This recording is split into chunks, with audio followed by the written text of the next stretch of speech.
Quiero tocar un tema en esta mañana. Pienso que es un tema sumamente importante. La palabra de Dios habla mucho en cuanto a este tema. Y es el tema de la mayordomía. Así que el título del mensaje en esta mañana es Mayordomos fieles. Ustedes saben que como creyentes nosotros estamos llamados por Dios a practicar y a vivir diferentes disciplinas, ¿sí? Disciplinas que son disciplinas espirituales, ¿sí? Son disciplinas que Dios nos manda para que podamos nosotros vivir una vida cada vez más santa y que cada día podamos crecer más en nuestro amor y en nuestra dependencia a Dios. Así que bueno, algunas de las disciplinas conocidas, ¿no? Leer la Biblia, por ejemplo, es una de las disciplinas que nosotros tenemos como creyentes, ¿sí? Nosotros como creyentes nos acercamos a la palabra de Dios cada día, porque queremos conocer, porque le amamos y queremos conocer a Cristo, ¿no? Y ver la hermosura de Cristo a través de la Escritura. Nosotros oramos, ¿no? Y lo hacemos porque entendemos que necesitamos depender de Dios, ¿no? El Señor nos manda a orar, nos manda a clamar a Él y a depender de Él en la oración.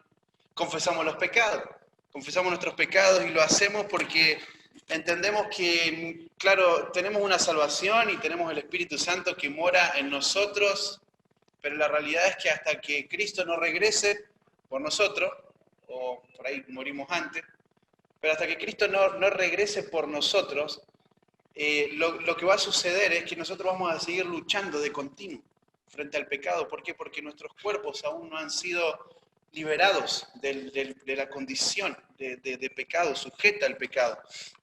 Claro, nuestro alma, nuestro espíritu ha sido ya redimido y nuestro cuerpo va a ser redimido cuando Cristo regrese. Así que necesitamos confesar nuestro pecado para ser más santo, para cada día amar más al Señor y ser más semejante a Él. También el servicio, entendemos que tenemos que servirnos unos a otros. Estamos en este lugar no con la idea y con la expectativa de a ver qué van a hacer por mí hoy, a ver qué me van a dar a mí hoy. No, todo lo contrario, venimos a este lugar a servir a los demás. Venimos a este lugar a dar, a abrir nuestra mano con generosidad para dar a los demás. Así que esto es lo que sucede, ¿no? Cuando venimos a Cristo, cuando hay una obra de redención en la vida de una persona, todos estos principios, todas estas verdades empiezan lentamente a ser una realidad cada vez más patente y más evidente en la vida de los creyentes. Así que el propósito de este mensaje no es agregar una cosa más a la lista, un principio más a la lista de cosas que tenés que hacer, porque la realidad es que estas disciplinas no salvan a nadie. Todo lo que yo te mencioné recién, no lo tenés que hacer para ser salvo. No tenés que orar todos los días, 3 veces como lo hacía Daniel o más. No tenés que venir y servir todos los días a alguien. No tenés que agarrar y leer todos los días tu Biblia, porque si lo haces, entonces Dios a cambio te va a dar algo. ¿Y qué es? La salvación. No, no funciona así. Eso no es bíblico. Eso son principios y filosofías humanas que falsos maestros han introducido a la vida de la iglesia, usando mal versículos para hablar de estas mentiras. Pero lo que hacemos nosotros es porque hemos sido salvados, porque hemos sido regenerados, porque Dios ha hecho una obra preciosa en nuestra vida, no solamente en el momento de la salvación, sino que grandes bendiciones, grandes cosas preciosas empiezan a suceder en la vida nuestra, y cuando me refiero a eso no estoy hablando acá de ausencia de sufrimiento o que como un evangelio, una falsa enseñanza, ¿no? La enseñanza falsa de la prosperidad, ¿no? Que vas a tener buena salud, que vas a tener mucho dinero en tu cuenta en el banco y que vas a tener una buena vida y una hermosa casa y un gran auto, porque si no es eso, entonces vos no sos salvo de verdad, ¿eh? Porque eso es lo que Dios quiere para todos. Bueno, habría que contarle eso a los creyentes a quien Pedro le escribe, ¿no? Porque me parece que ellos no vieron mucho eso, ese falso evangelio, ¿verdad? Cuando nosotros hablamos de los propósitos de Dios y lo precioso que Dios tiene para nosotros como creyentes, aún dentro de eso está el sufrimiento. Por eso es que Pedro dice en el capítulo 5, ¿no? El sufrimiento, esto que están viviendo, Yo les escribo, dice Pedro, para recordarle que esta es la gracia de Dios. Esto es lo mejor que te puede pasar, porque Dios va a tomar esa situación, Dios va a tomar esa circunstancia, ese momento de dolor, de sufrimiento, cuando es por causa de Cristo, y Él va a hacer una obra tremenda en tu vida. Y Él va a formarte y Él va a empujarte más a ser cada vez más parecido a Cristo. Así que no vengo acá a decirte que tenés que hacer esto y tenés que sentirte mal por lo que vas a escuchar y entonces tenés que empezar a cambiar tu actitud. No, simplemente yo vengo a traer la palabra de Dios y para que la Escritura nos confronte y evaluemos nuestro corazón frente a la Escritura. Así que quiero tocar en esta mañana el tema acerca de la mayordomía. ¿Sí? La mayordomía. ¿Qué queremos decir? Tenemos que partir de las bases. ¿Qué queremos decir cuando... Música de fondo para los que están en Zoom. ¿Qué queremos decir cuando hablamos de mayordomía? ¿Qué significa ser un mayordomo? Bueno, un mayordomo es simple. Es entender de que hay alguien que se le ha delegado, que se le ha dado algo que no es de él, pero que tiene que administrar. Así que viene un jefe y le da una responsabilidad a alguien. O viene un jefe y le da una propiedad a alguien para que la cuide, para que la administre. Así que lo que tenemos que entender de la mayordomía es que el mayordomo lo que hace es vela por los intereses de otra persona.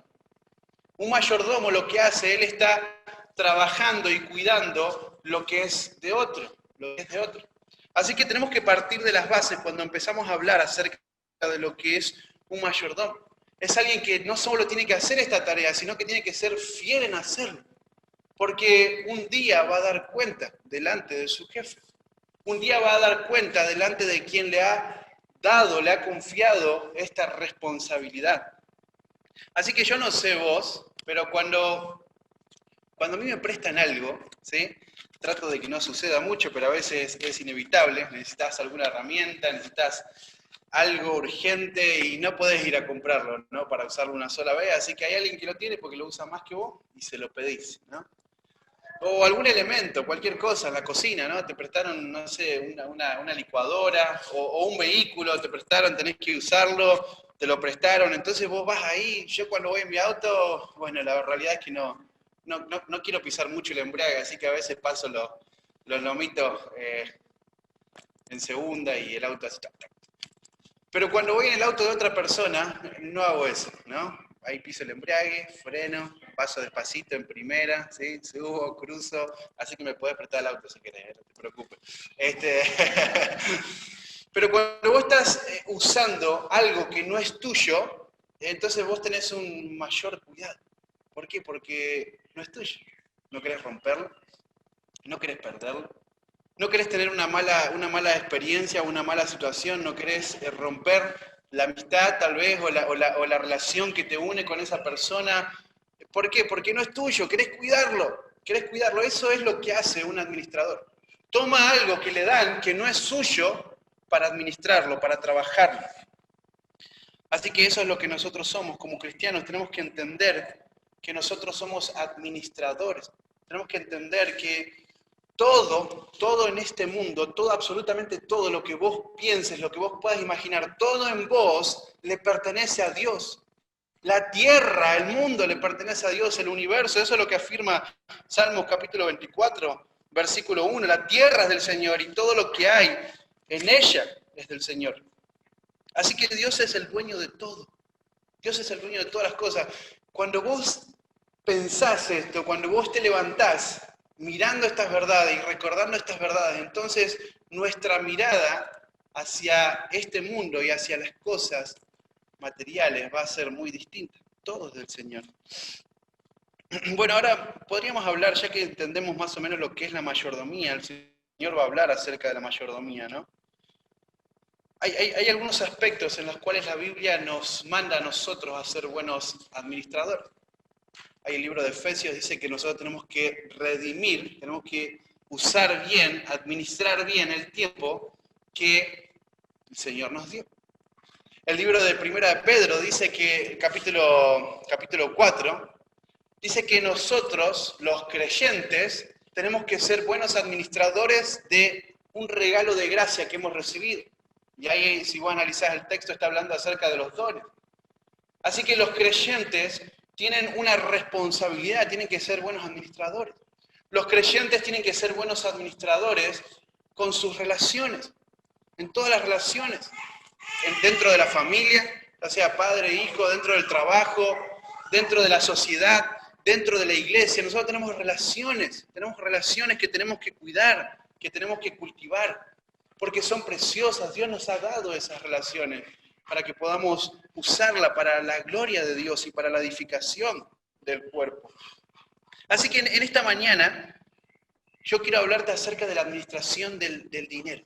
Quiero hablarte acerca de la administración de los recursos, de los bienes, porque es un tema que la Biblia va a hablar todo el tiempo, todo el tiempo. Y ha sido algo en lo cual he meditado en las últimas semanas, ¿no? En este tiempo. Fíjate, acompáñame ahí al libro de Mateo, capítulo 6.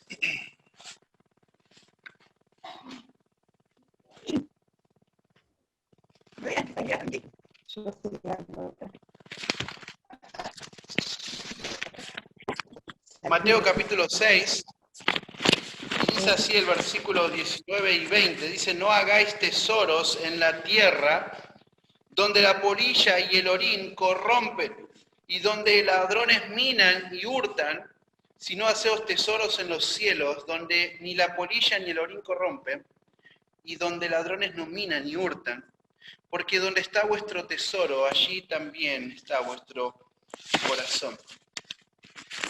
Es interesante este texto, ¿no? Porque este texto va a hablar acerca de los tesoros, va a hablar acerca de los deseos del corazón, dónde están colocados, Y va a hablar ahí específicamente acerca de los tesoros, y va a decir, el Señor va a decir: no hagan tesoros en la tierra, porque los tesoros que ustedes hacen en la tierra son tesoros que perecen, son tesoros que caducan.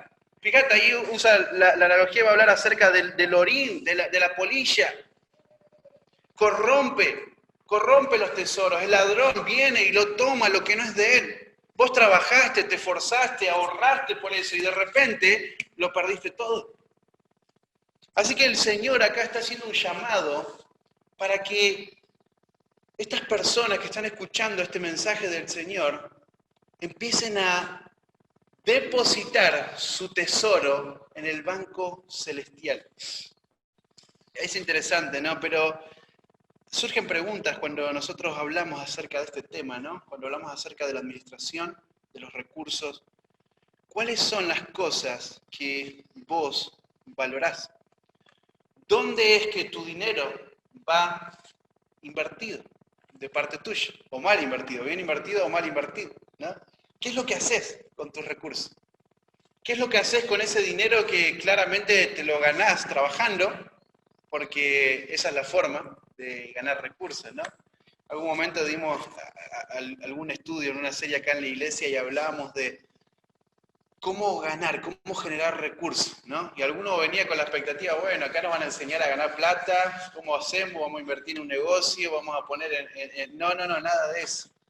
La Biblia enseña que la forma en la que ganamos los recursos es a través del trabajo, es a través del esfuerzo, es a través del sudor.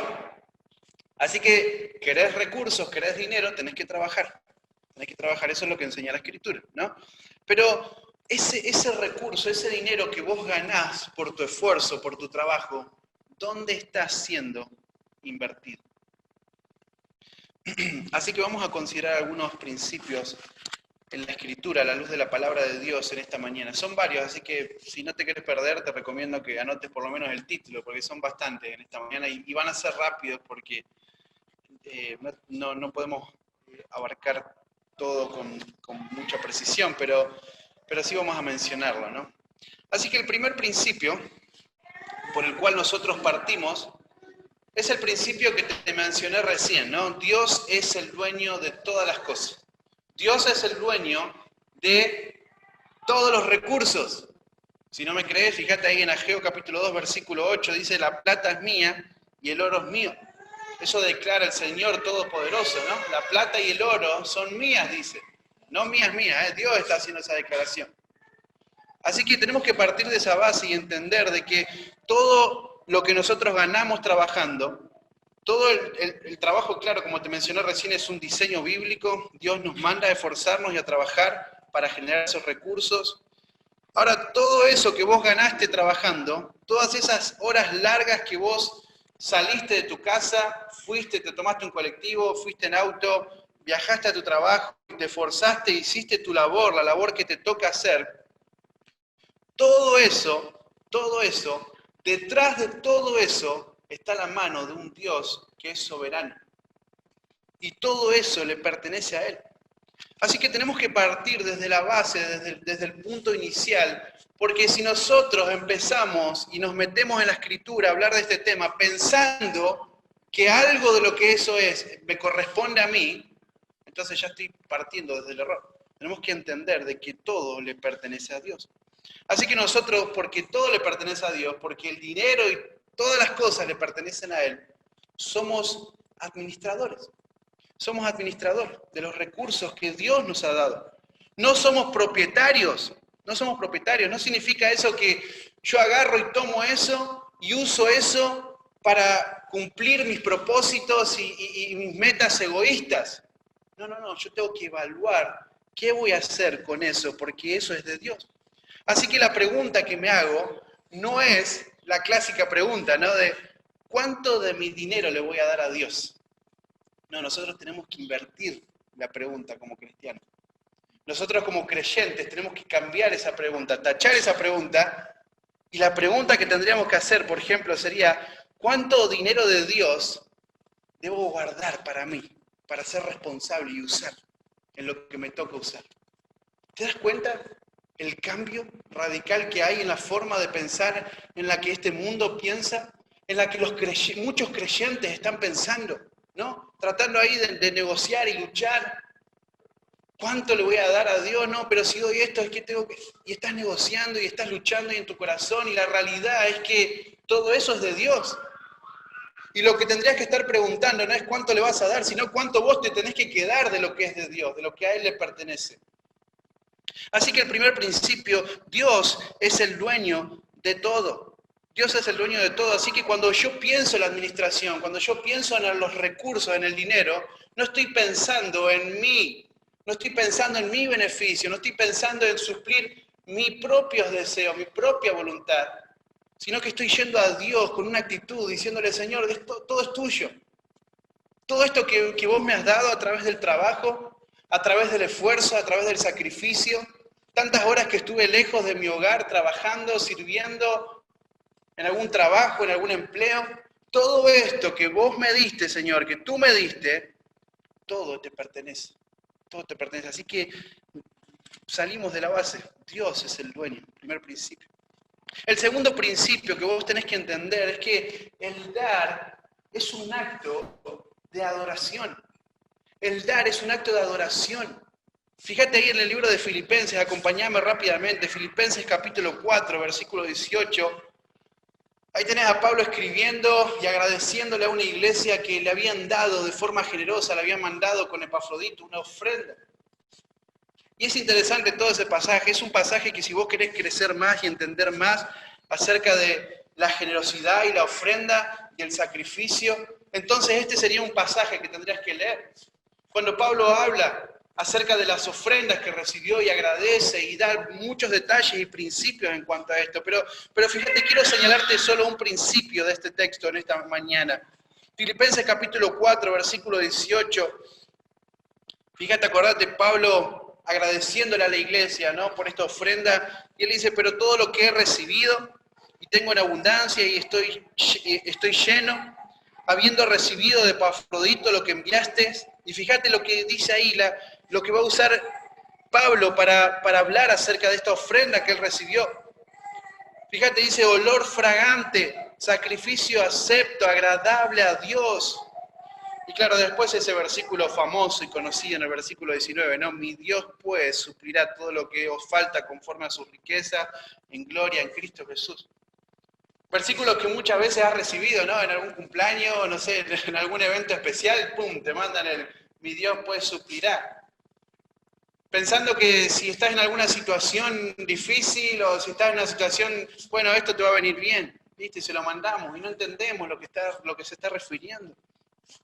Está hablando ahí acerca de una ofrenda de sacrificio que esta iglesia le había mandado a Pablo a través de este hombre Epafrodito, que no solamente fue a ministrarle con la ofrenda, sino que fue a ministrarle de forma personal, estuvo con él, compartiendo ese momento difícil en el cual Pablo estaba pasando de prisión, de persecución, de dolor. Y ahí estaba este hombre ministrándole, cuidándole. Ahora fíjate, Pablo va a usar ahí el principio. Fíjate, la ofrenda que recibí de ustedes, la ofrenda que ustedes me enviaron, es una ofrenda de olor fragante, sacrificio acepto, agradable a Dios.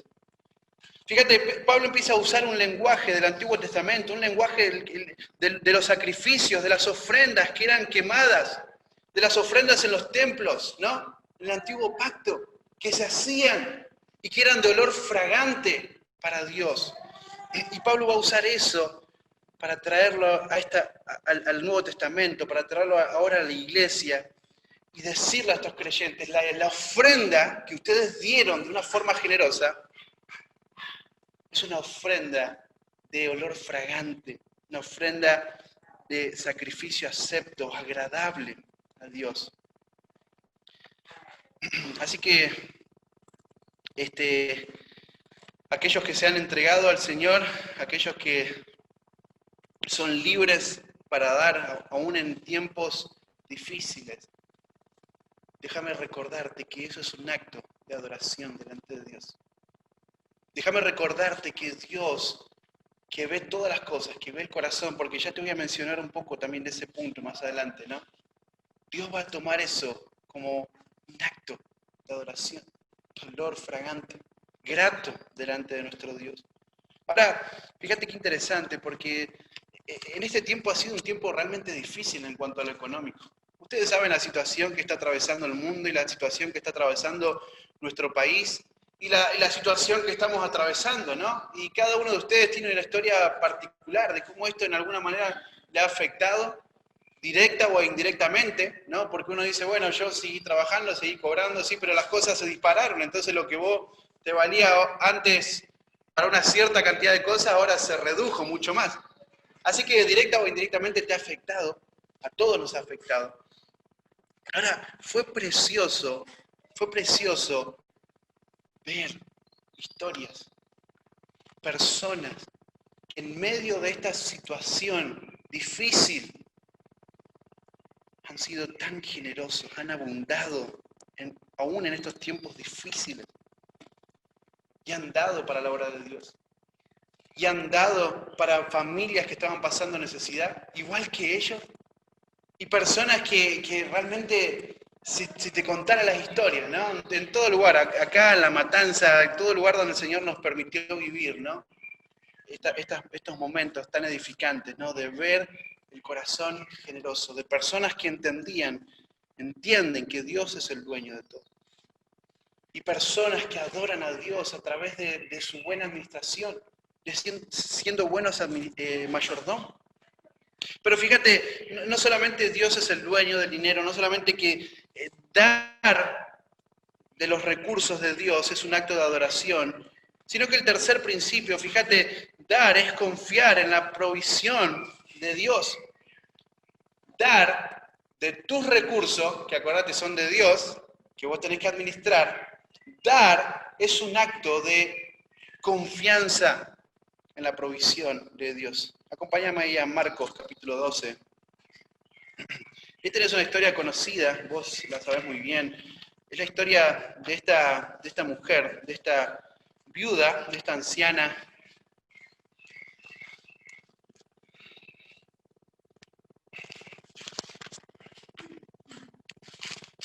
Y ahí en Marcos capítulo 12 tenés un relato de Jesús. Él estaba sentado delante del arca de la ofrenda. Y fíjate lo que dice el texto, ¿no? Y él miraba cómo el pueblo echaba el dinero en el arca y muchos ricos echaban mucho. Pero fíjate el versículo 42, y vino una viuda pobre y echó 2 blancas, o sea, un cuadrante. Entonces, llamando a sus discípulos, le dijo: de cierto os digo que esta viuda pobre echó más que todos los que han echado en el arca. Fíjate el versículo 44. Porque todos han echado de lo que les sobraba, pero ésta en su pobreza echó todo lo que tenía, todo su sustento. Fíjate qué interesante lo que nos muestra la acción, la vida, el ejemplo de esta mujer, de esta viuda. Era una viuda pobre, no tenía recursos, no tenía dinero. Fíjate, el Señor habla ahí de que venían gente, venían hombres y mujeres con mucho dinero y la ponían delante, en el arca ahí de las ofrendas, todos llevaban sus ofrendas, pero de repente hay algo que le llama la atención al Señor, ¿no? Y él empieza a mirar de cerca esa situación y hay una señora, una viuda que es pobre. ¿Te das cuenta? El dar no tiene que ver si tenés o no tenés. El dar y el ser generoso no se trata de cuánto tenés vos en tu cuenta, cuánto es lo que te entró, te ingresó en este mes. Claro, tiene que ver con una planificación también, ¿no? Pero el dar tiene que ver con una actitud de generosidad en el corazón, de entender que todo le pertenece a Dios, de entender que yo estoy adorando a Dios a través de esto, pero de entender que yo estoy confiando cuando doy. Fíjate lo que pasó en esta mujer, ella dio todo lo que tenía, todo su sustento, dice la Escritura. No se quedó con nada. A diferencia de la otra gente que llevaba su ofrenda, pero se iban tranquilos porque ahí en la casa tenían para el morfi, ¿no? Tenían en la casa el dinero que ellos necesitaban, los recursos, porque les sobraban. Pero fíjate, acá hay una mujer de fe. Acá hay una mujer que confía plenamente en Dios. Acá hay una mujer que no está jugando, no está negociando con Dios. Diciendo: Dios, si yo te doy, vos me vas a dar. Dios, te doy una y me guardo otra para el pan. Aquí hay una mujer que está confiando plenamente en Dios. En un Dios que cuida de su creación. ¿Cómo no va a cuidar de una mujer piadosa que confía en Él? Así que fíjate, acá tenemos una mujer que no está pensando en el futuro.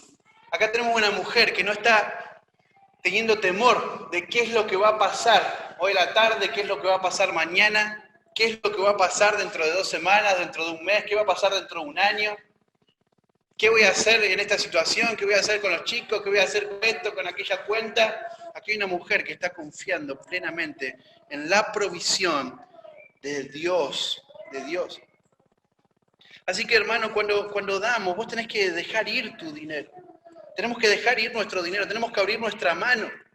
Porque cuando abrimos nuestra mano, lo que estamos haciendo, estamos reflejando que nosotros, como lo dice Pedro de una manera tan clara, ¿no? Somos extranjeros y peregrinos en este mundo. No estamos pensando en el hoy, no estamos pensando en qué más puedo tener yo.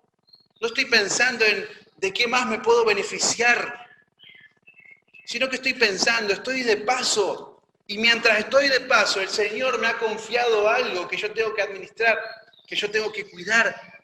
Y yo tengo que usarlo, es de Él, no me pertenece, así que tengo que usarlo bien. Así que cuando damos, cuando abrimos nuestra mano, estamos pensando, estamos mostrando que nuestra esperanza no está en este mundo o en sus riquezas. Nuestra esperanza está en Dios, en Dios. Bueno, creo que pensando en esta mujer que dio, ¿no? El principio ahí de confió en Dios a la hora de dar, en la provisión de Dios. Una de las razones por la que pienso yo que muchas veces no damos es porque tenemos miedo a lo que está por venir. Tenemos miedo al futuro. No sabemos qué va a pasar mañana. Entonces estamos tentados a acumular. Somos tentados me la aseguro. Voy a la seguro, ¿no? Porque tenemos temor, porque tenemos miedo, porque no estamos confiando. Porque estamos de alguna otra manera diciendo mi seguridad no está en Dios, mi seguridad está en el dinero que tengo ahí en el banco. Mi seguridad está ahí en la platita que me entró y tengo acá en el bolsillo. Pero otra de las razones, yo no tengo otra razón, que creo que es una de las razones también por la cual no abrimos nuestra mano a la generosidad, es porque tenemos nuestros ojos, como mencionábamos recién, ¿no? Hace un tiempito atrás, tenemos nuestros ojos puestos en lo terrenal y no en lo celestial.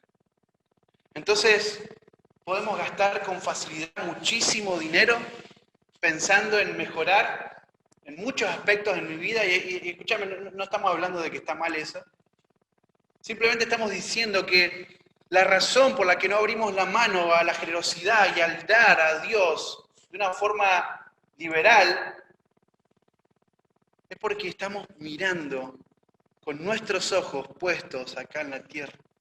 Entonces estamos pensando en mejorar nuestro estilo de vida, estamos pensando en nuestras comodidades, estamos pensando en acumular más. ¿Por qué? Bueno, Juan lo dice de una manera simple, ¿no? Los deseos de la carne, los deseos de los ojos, lo que vemos, la vanagloria de esta vida. Ha cargado tanto nuestro corazón que hoy no podemos mirar lo eterno como el mayor anhelo, como el mayor tesoro para nuestra vida. Entonces estamos luchando y cerramos nuestra mano y nuestro corazón. Así que Dios es un Dios soberano y todo es de Él, y Él, de alguna manera u otra, sorprendentemente, Él va, acordate, todo es de Él, ¿no? Y Él está atrás de todo. Y el Señor le iba a proveer a esta mujer, por eso esta mujer dio de todo lo que tenía y no se guardó nada. Fíjate, el cuarto principio, ya vimos 3, tenemos que avanzar. No tengo reloj, así que mi reloj está ahí en el celular, así que si me paso, me hace señas, José. Bueno, otro de los principios que vemos ahí en la Escritura, cuando pensamos en la mayordomía de los recursos, otro de los principios cuando hablamos a la hora de pensar en el dinero, que es de Dios, otro de los principios es que la ofrenda debe ser sacrificial y generosa. A algunas personas les gusta hablar acerca del diezmo. Yo creo que hablamos acá en la iglesia y enseñamos y mencionamos que el diezmo, cuando la Biblia habla en el Antiguo Testamento acerca del diezmo, y vos te pones a estudiar, está hablando ahí acerca de impuestos que Israel tenía que pagar. Había diferentes impuestos, ¿no? Y a eso se le llamaba el diezmo, ¿sí? A eso se le llamaba el diezmo. Así que cuando nosotros pensamos en el diezmo, lo que tenemos que pensar es que cuando nosotros hablamos del diezmo, no es un principio que está enseñado en el Nuevo Testamento para la iglesia, de una forma directa. Claro, alguien puede agarrar y decir, bueno, tomo eso como un ejemplo, ¿no? Para partir, para iniciar, tomo esto como una base, no como un techo, algunos lo toman como un techo, doy con eso y quedo tranquilo. No, podemos tomarlo como una base, ¿no? Para decir, bueno, arranquemos por acá. Pero ya vas a ver cuando mencionemos más principios, ¿no? Pero cuando llegamos al Nuevo Testamento, vamos a ver a Pablo de una forma directa, ¿no? Enseñando acerca de la generosidad y acerca del sacrificio. Bueno, ahí en 2 Corintios capítulo 8, vos tenés ahí el ejemplo de la iglesia de Macedonia, desde donde tomamos este principio, ¿no? Y fíjate ahí el versículo 1, vamos a leer hasta el 5 por ahora. Asimismo, hermanos, os hacemos saber la gracia de Dios que se ha dado a las iglesias de Macedonia, que en grande prueba de tribulación, la abundancia de su gozo y su profunda pobreza abundaron en riquezas de su generosidad. Pues doy testimonio de que con agrado han dado conforme a sus fuerzas y aún más allá de sus fuerzas, pidiéndonos con muchos ruegos que les concediésemos el privilegio de participar en este servicio para los santos. Y no como lo esperábamos, sino que asimismo se dieron primeramente al Señor y luego a nosotros por la voluntad de Dios. Bueno, fíjate qué interesante, ¿no? Porque acá tenemos el ejemplo de una iglesia. Este ejemplo es tremendo. Yo no sé, vos seguro has leído esta historia, lo has escuchado, esto que menciona acá Pablo acerca de esta iglesia, ¿no? Macedonia. Una iglesia que cuando vos estudiás ahí, cuando habla de su profunda pobreza, ¿no? Dice que después abundaron. Esa palabra ahí, pobreza, significa la indigencia total. La indigencia total. O sea, lo que significa eso es que esta gente de esta iglesia, en palabras nuestras, no tenían nada. No tenían nada. O sea que si estos hermanos fueran hospedados en tu casa, estarían realmente sorprendidos. Sorprendidos de las comodidades que hoy tenemos, ¿no? Te puedes sentar en una silla, tenés un sillón, abrimos la heladera, sacamos algo para picar, un vasito de agua. Esta gente realmente eran indigentes, no tenían nada, no tenían recursos. No tenían recursos, pero fíjate, habla acá, fíjate, dice que el versículo, ¿no? El versículo 2, dice que en grande prueba de tribulación, la abundancia de su gozo y su profunda pobreza, fíjate, abundaron en riquezas de su generosidad. Fíjate el versículo 3, me encanta. Pues doy testimonio de que con agrado han dado conforme a sus fuerzas. Fíjate qué interesante el versículo 4, pidiéndonos con muchos ruegos que les concediésemos el privilegio de participar de este servicio para los santos. Fíjate qué increíble el corazón de esta gente. ¿Te das cuenta otra vez lo mismo que veíamos recién en esa duda? No se trata de si tenés mucho, si tenés poco, si Dios te da más a vos y menos al otro. Acá se trata de una actitud del corazón, de entender que todo es de Dios, no es mío, no es mío, no es mío. Entonces fíjate, acá tenés una iglesia que no tiene nada, que son pobres, que son indigentes. Pero fíjate, eso no fue el obstáculo, eso no fue un problema para ellos abundar de su profunda pobreza y generosidad y aún dar mucho más allá de sus fuerzas. Y fíjate, le rogaban a los apóstoles, ¿no? Le rogaban a estos hombres que les diesen ese privilegio. Muchas veces los creyentes, los cristianos, vemos una oportunidad para dar, vemos una oportunidad para servir a alguien que está en necesidad, para servir a alguien que está en la obra misionera, que está ahí entregado por completo a la obra. Y se habla ahí de levantar una ofrenda y mandarle y ya estamos ahí con cara, otra vez están pidiendo plata. Fíjate esta iglesia, la iglesia de Macedonia, por favor, danos ese privilegio. Por favor, déjame participar. Tal vez hasta alguno le vio en la condición en la que vivía, ¿no? Y dice, no, guardate la platita esa para vos. Te digo, estuve en situaciones así, en este tiempo de cuarentena, donde hemos visitado personas y fui con otros, tengo testigos, personas que están pasando situaciones realmente difíciles en lo económico, difíciles en su salud, personas que la fuente de ingreso en el hogar se lastimó, se quebró todo, está en el hospital, y aún así nos llaman, che, vení, tengo que mandar una ofrenda para tal persona, tengo que mandar una ofrenda para la iglesia.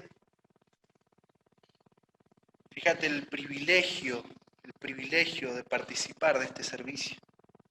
Pero fíjate, la ofrenda para esta iglesia no solamente era un privilegio, fíjate, la ofrenda era una ofrenda sacrificial y generosa. Pero fíjate, la generosidad no tiene que ver con la cantidad, porque eran pobres. La generosidad tiene que ver con el corazón con el cual ellos dieron. Ellos dieron más de lo que podían. Ellos dieron con dolor. Con gozo, dice ahí, ¿no? Lo que significa es con sacrificio, cuando menciona el dolor ahí, ¿no? Bueno, hay un hombre que escribe en su libro, ¿no? Y él dice que Después te voy a dar el título del libro, si querés leerlo, me lo pedís, ¿no? Pero él dice que si estamos ofrendando sin ningún recorte en nuestro nivel de vida, entonces, dice, tenés que dar más. O sea, si vos estás dando de una forma cómoda, toma, doy. Total, tengo asegurado, Tengo asegurado, hago cuentas, hago cálculos, me va a ir bien, no hay problema, entonces doy. Entonces tenés que dar más. El dar para que sea sacrificial tiene que golpear tu casa, tiene que afectar alguna necesidad, alguna de las formas en las cuales nosotros vivimos. El dar con generosidad tiene que afectar nuestras decisiones. ¿Te das cuenta? Eso es lo que sucede cuando damos generosamente. Pensándolo de una forma lógica, de una forma humana, tiene que ser algo que no te conviene. No te conviene dar así, si fuéramos personas sin Cristo. Pero dar generosamente va a afectar en algún sentido, de algún modo, tu comodidad, tu seguridad, ¿no? Porque estamos dando más de lo que podríamos dar. Así que sin duda esto no fue un acto fácil, ¿sí? Porque, fíjate, somos personas, somos seres humanos, ¿no? Que, claro, somos creyentes, tenemos a Cristo, pero seguimos en este cuerpo de carne, este cuerpo miserable que nos lleva a pensar en nosotros por encima de la necesidad de los otros, que nos lleva a pensar en nuestro propio placer y deleite antes de hacer la voluntad de Dios. Así que sin duda esto no es algo fácil, porque esto va a atentar directamente contra nuestro egoísmo, va a atentar directamente contra nuestros deseos, los deseos de los ojos, los deseos de la carne, la vanagloria de esta vida, todo va a ser atentado porque mi carne no quiere abrir mi mano.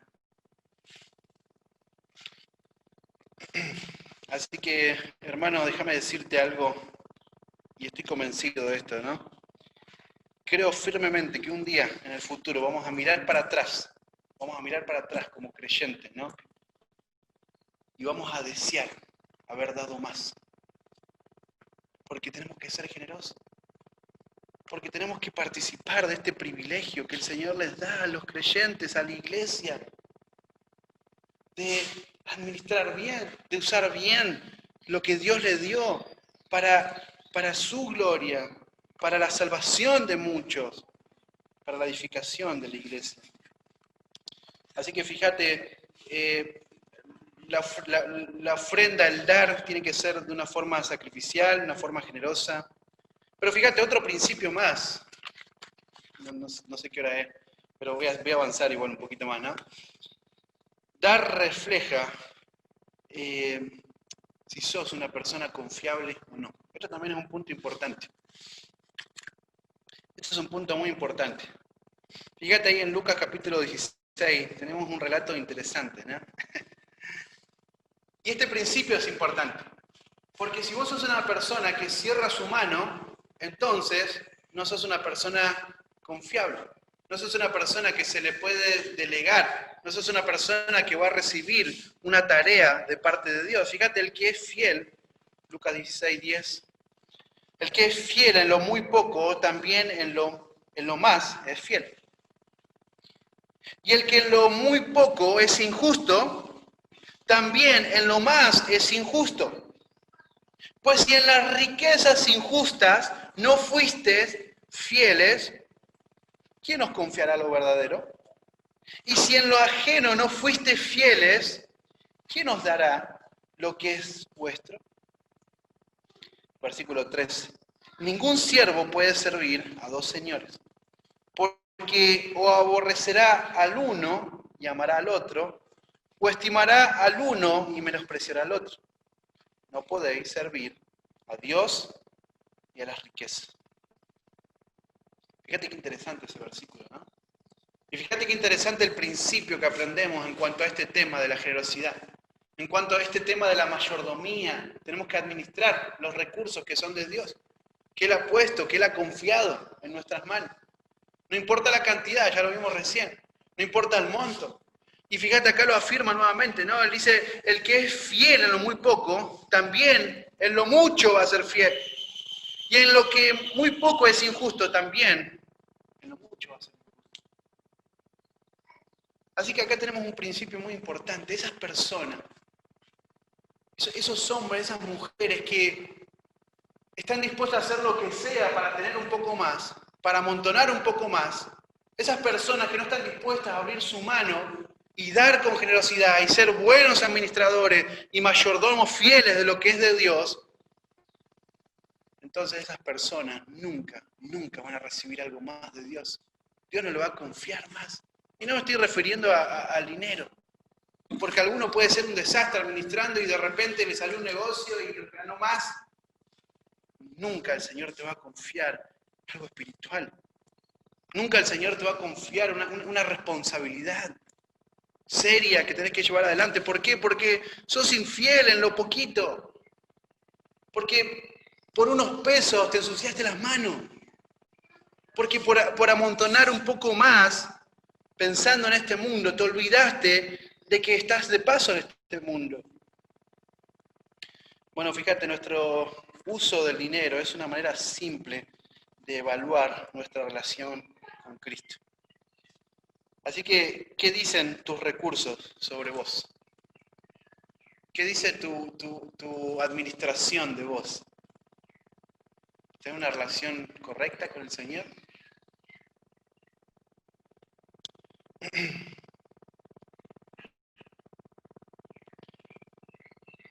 ¿Qué pasaría si alguien te pregunta o alguien te pide que le muestres cómo haces, cómo administrar? ¿Podría afirmar que vos sos una persona confiable?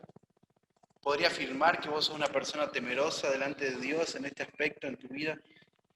Así que recordaría, anoté el ejemplo de Zaqueo, que conoció al Señor, se arrepintió y entregó la mitad de su dinero a los pobres y pagó todo lo que debía 4 veces más. Y si había ofendido a alguien, pero también tenés el ejemplo del joven rico, ¿no? Cuando el Señor le dijo, vendé todo lo que tenés, da todo lo que tenés, desprendete de todo lo que tenés y seguime, él fue triste. Él hizo de su dinero un Dios, él hizo de su dinero a un todo, ¿no? Y se olvidó que tenía frente a él al Señor de toda la creación. Así que ahí tenés el ejemplo, Zaqueo y el joven rico. Uno cerró su puño bien apretado, bien fuerte, y el otro dio con amor. Bueno, otro principio, rápidamente, voy a ir más rápido todavía. El dar es un acto de amor, no de legalismo. Este es un principio que también hay que aclarar, porque hay personas que fielmente van a dar, y lo van a hacer de una forma generosa. Alguno lo va a hacer con sacrificio, pero lo van a hacer porque sienten así que tienen que hacerlo, porque tienen una ley, tienen que cumplir eso al pie de la letra. Y claro, el Señor nos manda a hacer esto, ¿no? Pero tiene que ver con un acto de amor. Fíjate ahí en 2 de Corintios, capítulo 8, acompáñame rápidamente. Así que cuando damos, no estamos intentando comprar, no estamos intentando cumplir con la ley de Dios, no estamos tratando de comprar el favor de Dios, el amor de Dios. La realidad es que damos porque Dios nos amó. Fíjate el versículo de 2 de Corintios capítulo 7, por tanto, como en todo abundáis en fe, en palabra, en ciencia, en toda solicitud y en vuestro amor para con nosotros. Abundad también en esta gracia. Fíjate el versículo 8. No hablo como quien manda, sino para poner a prueba por medio de la diligencia de otros. También la sinceridad, fíjate, del amor vuestro. Porque ya conocéis la gracia del Señor Jesucristo, que por amor a vosotros se hizo pobre siendo rico, para que vosotros en su pobreza fueseis enriquecidos. Fíjate qué interesante lo que dice Pablo ahí, ¿no? Dios les ha hecho ricos en Cristo. Él nos ha asegurado la vida eterna. Así que cuando nosotros damos, lo estamos dando con una expresión de amor, de ese amor que hemos recibido primero. ¿No? Fíjate ahí el apóstol Pablo dice, ¿no? Sino para poner a prueba por medio de la diligencia de otros, también la sinceridad, fíjate, del amor vuestro. ¿Por qué es que estás dando? ¿Por qué es que estás dando? ¿Ves que otros están dando y vas y das? Hay una situación y entonces algunos participaron y vos te sumás también, porque es una causa linda, porque, no sé, te va a calmar un poco tu conciencia. Lo haces porque sabés que lo tenés que hacer, pero en realidad no lo haces con la actitud correcta. Lo haces porque tal vez te van a preguntar o tenés que rendir cuenta de lo que hiciste con tu dinero. ¿Por qué es que lo estás haciendo? Y fíjate, ahí Pablo dice el versículo 9, ¿no? Porque ya conocéis la gracia de nuestro Señor Jesucristo, que por amor a vosotros se hizo pobre, siendo rico, para que vosotros con su pobreza fueseis enriquecidos. Fíjate ahí, Pablo, lo que está diciendo es, por medio de Cristo nosotros hemos sido enriquecidos por su amor, por su amor. Así que cuando nosotros damos, no lo hacemos porque lo tenemos que hacer, lo hacemos por amor, lo hacemos por amor. Bueno, tengo que avanzar rápido, tenía algunos versículos más para señalar este principio, pero el versículo 7, fíjate, la generosidad debe practicarse de una manera alegre. Es muy fácil dar con motivos equivocados, es muy fácil agarrar y hay una necesidad y vamos y salimos y damos, pero la generosidad, el dar, el ofrendar, el administrar bien, tiene que ser con una actitud alegre. ¿Te acordás ahí en 1 Corintios capítulo 13, el pasaje del amor? Ahí en el versículo 3 hay una línea, hay un versículo, ¿no? Y dice, si doy todo lo que poseo a los pobres, si doy todo, si diera todo lo que poseo a los pobres, y entrego mi cuerpo, ¿sí?, al sufrimiento, a las llamas, dice, pero no tengo amor, no sirve, no sirve. ¿Te das cuenta? El dar con una actitud, con una motivación correcta. Segunda de Corintios, capítulo 9, versículo 7, nos da más información sobre cómo Dios quiere que nosotros demos, ¿no? Cada uno dé como propuso en su corazón, no con tristeza ni por necesidad, porque Dios ama al dador alegre. ¿Te das cuenta en otras palabras lo que está diciendo ahí? Eh, el dar, no tiene que ser una carga para vos. No tendría que ser un problema. El dar tiene que ser un deleite, un gozo, un privilegio. Un privilegio, lo hacemos con alegría. Lo hacemos con alegría. Así que Dios quiere que disfrutemos dando, siendo generosos. Otro principio rápido, dar.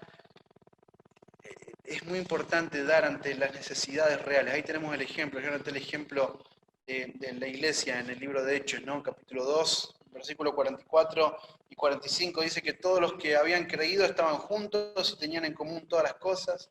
Y vendían sus propiedades y sus bienes y los repartían a todos según la necesidad de cada uno.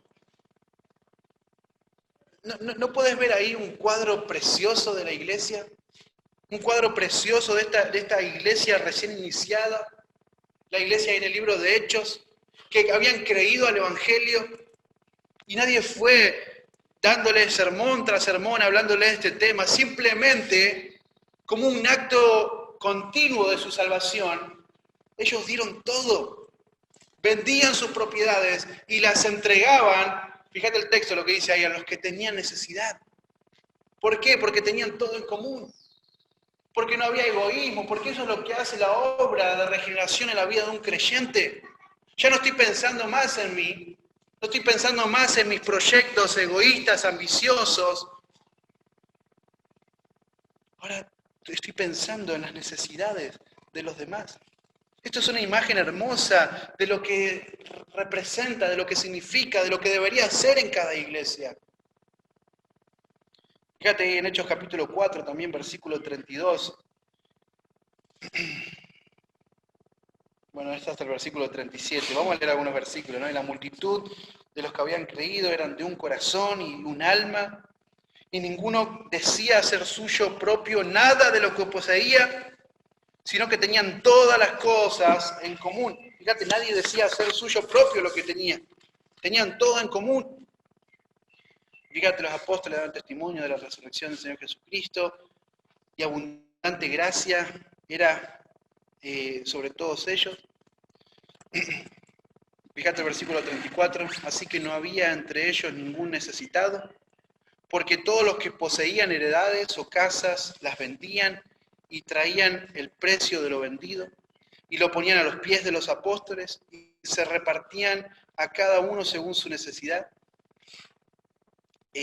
Bueno, es un relato espectacular, ¿no? Ahí menciona el ejemplo de José que vendió su heredad y la trajo a los pies de los apóstoles.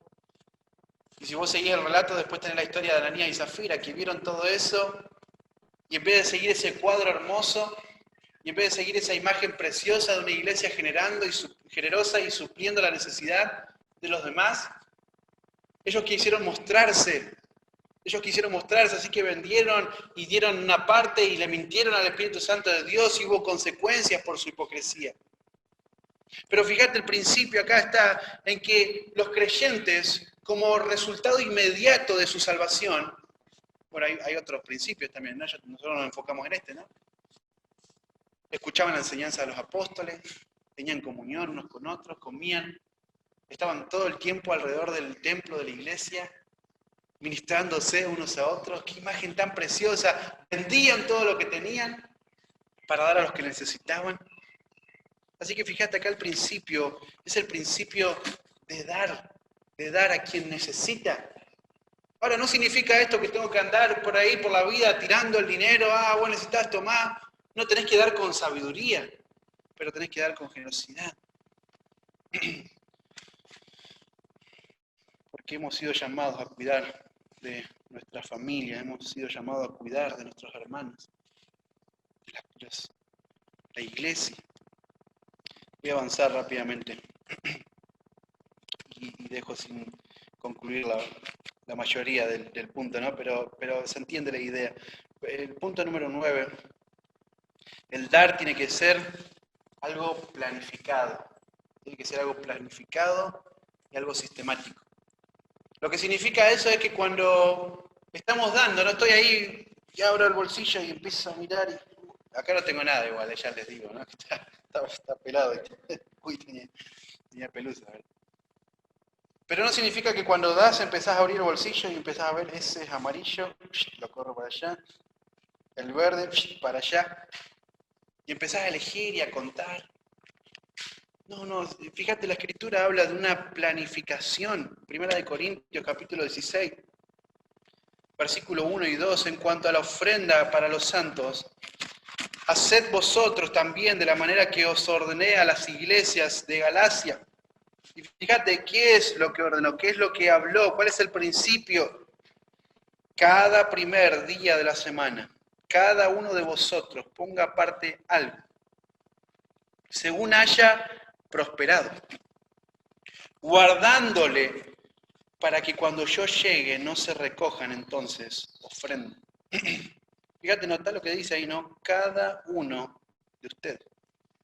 Cada uno de ustedes. Esto es algo personal. Así se debe hacer cada uno de nosotros.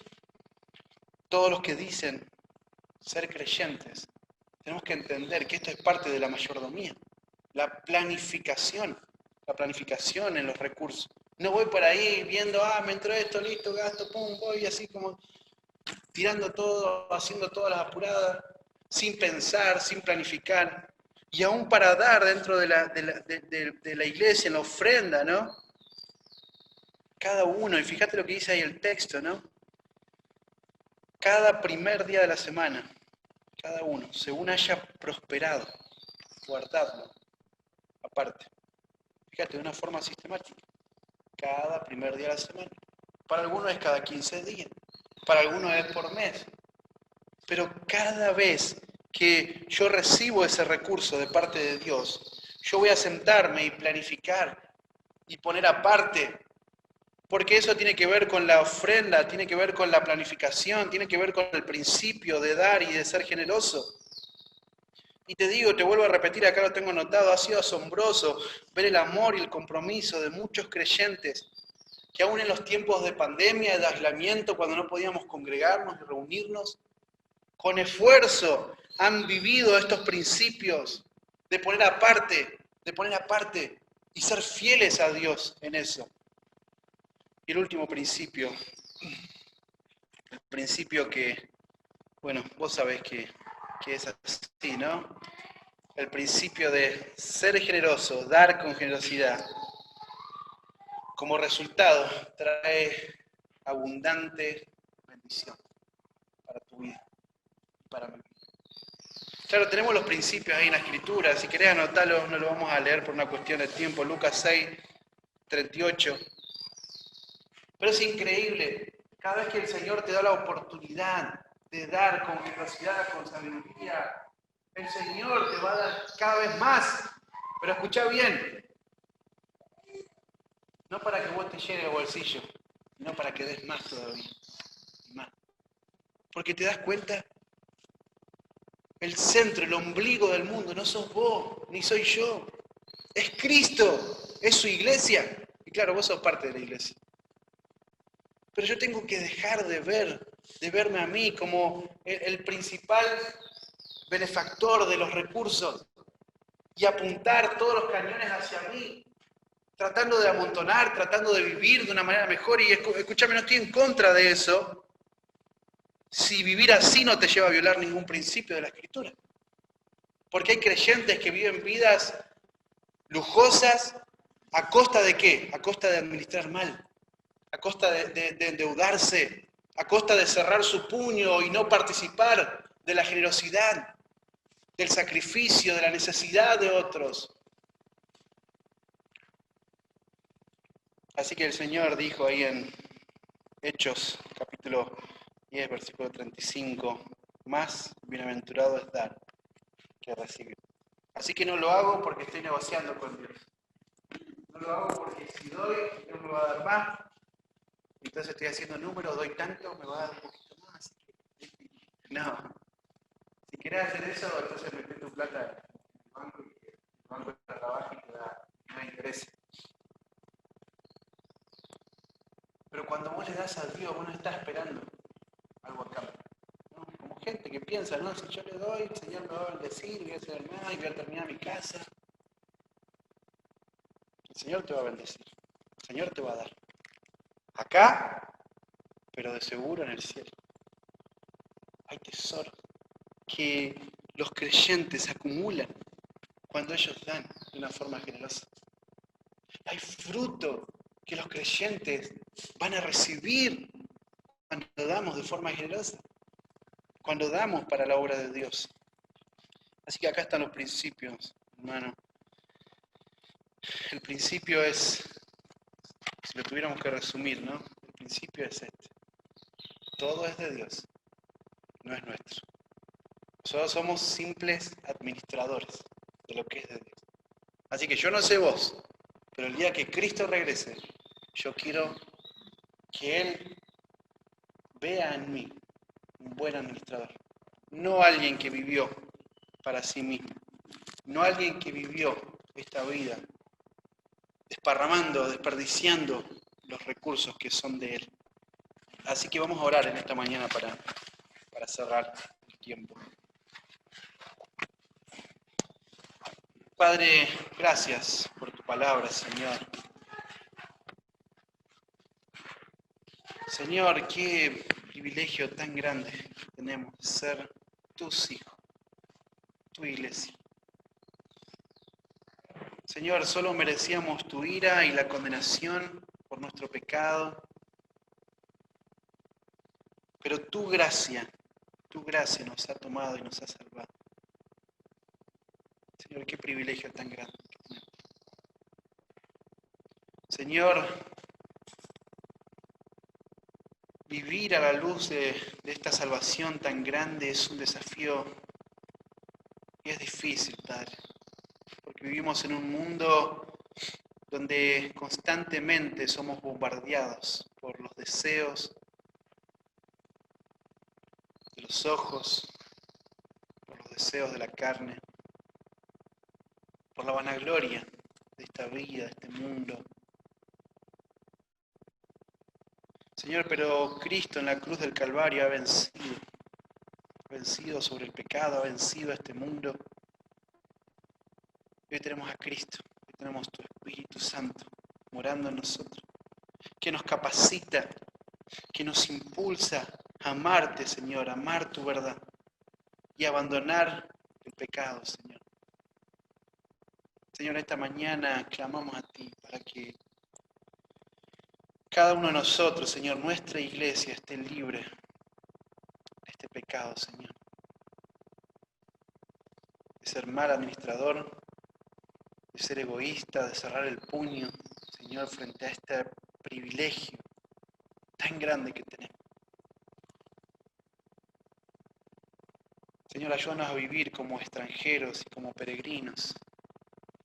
Señor, ayúdanos a vivir cada día pensando en lo eterno, en nuestro hogar, nuestra morada real. No esta mentira, este engaño, este vapor en el cual hoy vivimos, que se desvanece, Señor, tan rápido. Señor, que nuestra iglesia sea una iglesia generosa, Señor. Que nuestra iglesia sea una iglesia que va a abrir su mano con generosidad, con sacrificio, que va a abrazar este privilegio, aún en medio de las dificultades, Señor, que cada uno puede llegar a vivir. Señor, permítenos, concédenos este privilegio de abundar cada vez más y más en generosidad, para tu gloria, oh Dios, para la salvación de muchos más y para la edificación de tu iglesia, Padre. Señor, te agradecemos por este tiempo y dejamos todo en tus manos, Señor, en nombre de Cristo Jesús. Amén.